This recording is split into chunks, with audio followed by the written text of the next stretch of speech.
15 февруари 2022 година ќе влезе во историјата како ден кога пропадна западната воена пропаганда, посрамени и уништени без ниту еден истрел. Ова е пораката која на Телеграм ја напиша портпаролката на Руското министерство за надворешни работи Марија Захарова, испровоцирана од минато неделната изјава на неименувани американски официјални лица дека руската инвазија би можела да почне уште денес. Спротивно на тоа, Русија денеска најави повлекување на некои војници од границата со Украина. Подразделения Южного и Западного военных округов, выполнившие задачи, уже приступили к погрузке на железнодорожный и автомобильный транспорт и сегодня начнут движение в свои воинские гарнизоны. Шефот на украинската дипломатија вели дека во деескалацијата ќе поверуваат кога ќе ги видат руските трупи како се повлекуваат, а не кога ќе слушнат за тоа. З Російської Федерації постійно лунають різні заяви, тому у нас є вже правило, знаєте, не почуємо, тоді повіримо, а побачимо, тоді повіримо. Побачимо відведення, повіримо у деескалацiju. На терен не гледаме никаква деескалација, но има место за внимателен оптимизам, вели првиот човек на НАТО. So far, we have not seen any de-escalation on the ground, not seen any signs of reduced Russian military presence on the borders of Ukraine.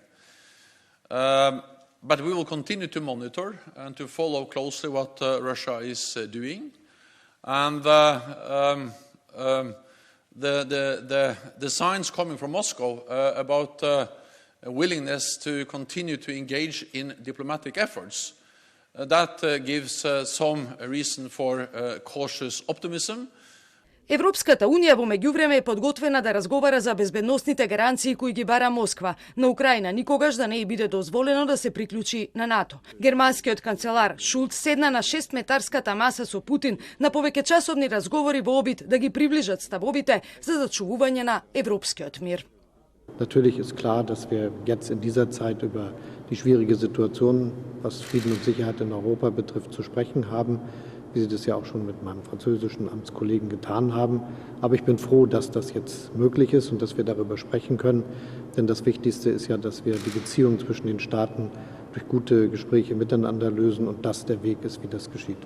Безусловно, сегодня значительную часть нашего времени мы посвятим обсуждению вопросов ситуации в Европе, связанной с безопасностью и с теми дискуссиями, которые сейчас так остро развернулись по этому вопросу, в том числе и в связи с событиями вокруг Украины. Истиот ден кога светската јавност очекува спласнување на тензиите, рускиот парламент гласаше за забарањето до Путин да ги признае двата отцепени региони во источна Украина, поддржани од Русија како независни, односно само прогласената Донецка и Луганска народна република во Донбас, каде што сепаратистичките сили се борат против украинската армија од 2014 година.